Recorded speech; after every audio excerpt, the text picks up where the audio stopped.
Hello है नमस्ते welcome back to my channel again. और आप सभी का बहुत बहुत स्वागत है मेरे यूट्यूब चैनल साइको सूत्रा पर। आज हम करने जा रहे हैं रिसर्च डिज़ाइन की प्लेलिस्ट, जिसमें हम टॉपिक क्या चल रहा था हमारा क्वासी एक्सपेरिमेंटल डिज़ाइन। इसमें हमारा फोर्थ वीडियो होने वाला है, fourth type of quasi experimental design यानी कि रिपीटेड ट्रीटमेंट डिज़ाइन। तो without any further delay start करते हैं आज का वीडियो। ये डिज़ाइन एक क्वासी एक्सपेरिमेंटल डिज़ाइन है जो कि यूज़ किया जाता है on same subjects that are expose to multiple treatments और कंडीशंस ओवर टाइम। हम सेम पीपल पे, सेम पर्सन पे, ठीक है, बार बार अलग अलग इंटरवेंशन एंड ट्रीटमेंट्स लगा के रिसर्च कर सकते हैं। उसी को बोलते हैं repeated treatment design. Repeated treatment यानी कि बार बार हम ट्रीटमेंट चेंज कर रहे हैं अलग अलग, but on the same subject, same individual. This design allows researcher to assess the effect of different treatments on the same group of the participants, thereby reducing variability due to the individual differences.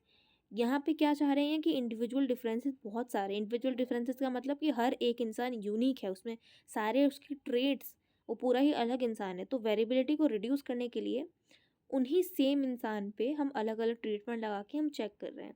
So it is frequently used in psychology, education and medical studies. की features की बात करें तो same participants across conditions, ये जैसे कि मैंने अभी बताया था, same subject are tested under different condition और treatments. This with in subject approach enhances the statistical power and minimizes the individual variability, which is also considered as a strength or advantage of this design. Multiple exposure, हम same जगह पे बहुत अलग अलग treatment लगा रहे हैं, अलग अलग उसको एक्सपोजर दे रहे हैं। Participants are expose to more than one treatment और intervention during this study.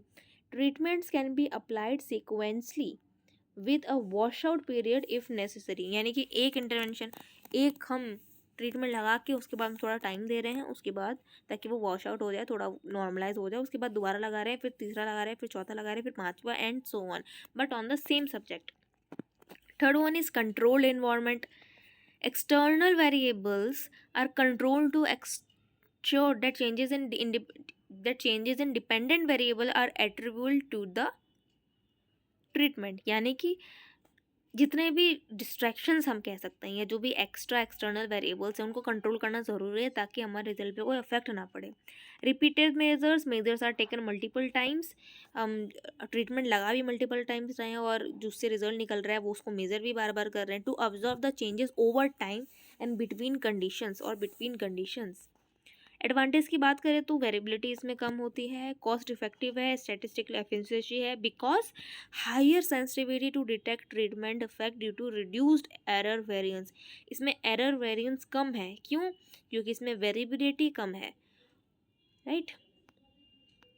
Longitudinal analysis कह सकते हैं because it allows tracking of changes with an individual over time, right.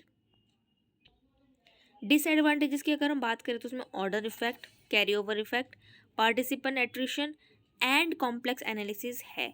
तो ऑर्डर इफेक्ट क्या होता है? The sequence of treatment that influence results like practical effects और fatigue.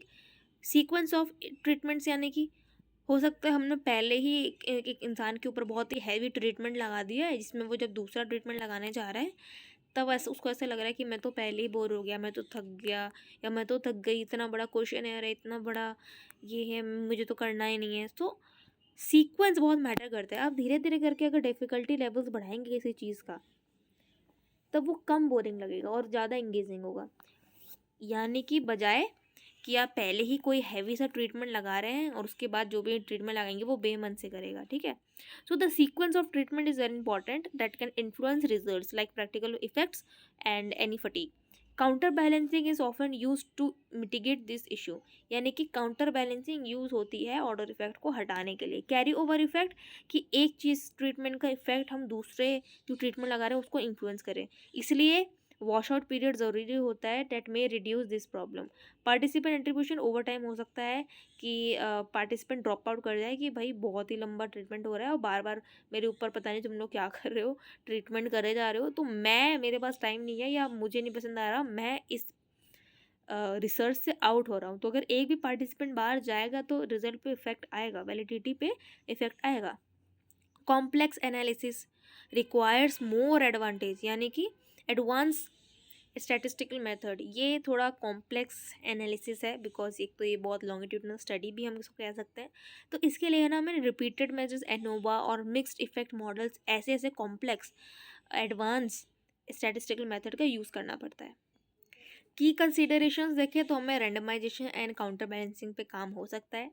And wash out period is very important because what is wash out periods, a sufficient break or sufficient break time between treatments ensure that effect of one treatment do not carry over, यानी कि carry over effect ना आए। Sample size की बात करें तो although fewer participants are needed, the sample should be still be large and enough to generalize treatments results, जिसका हम इसको एडवांटेज में भी डाल सकते हैं।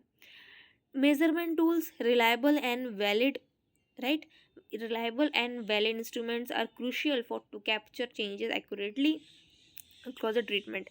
अगर हम रियल लाइफ या कुछ भी एप्लीकेशन इसके एग्जांपल्स देखें तो उसमें मेडिकल ट्रायल्स में हम देख सकते हैं, साइकोलॉजिकल स्टडीज़ में हम इसके इफेक्ट दे सकते हैं कि लर्निंग स्ट्रेटेजीज लगाई जा रही है किसी of a particular same set of students, behaviour results हम देख सकते हैं that evaluating the impact of different environmental condition on an individual's behaviour.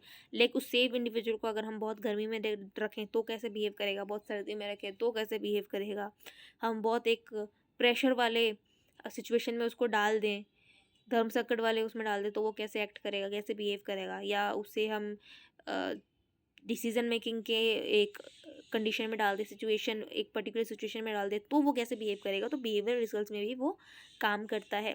Medical trials में कैसे होगा, testing the efficiency of multiple drugs और मल्टीपल यानी कि मेडिसिन और therapies on the same group of patient. आपके पेशेंट या जो साइकोलॉजिस्ट हैं या जो डॉक्टर हैं उनके पास जो पेशेंट आते हैं, जो क्लाइंट आते हैं, उनके ऊपर अगर एक दवाई काम नहीं कर रही है तो उसी सेम इंडिविजुअल पे हम दूसरी दवाई ट्राई करके देख रहे हैं, दूसरा तरीका देखते हैं, तीसरा तरीका देखते हैं, राइट।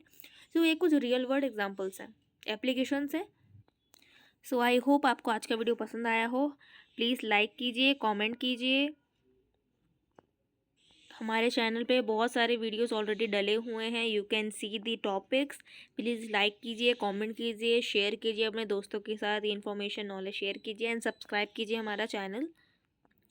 टेलीग्राम ग्रुप का लिंक जहाँ पे नोट्स प्रोवाइड होते हैं और जहाँ आप अपने psychology notes, doubts and any queries पूछ सकते हैं, उस टेलीग्राम ग्रुप, हमारा टेलीग्राम ग्रुप का लिंक डिस्क्रिप्शन में डला हुआ है, आप वहाँ से जाइए, आप ज्वाइन कर सकते हैं।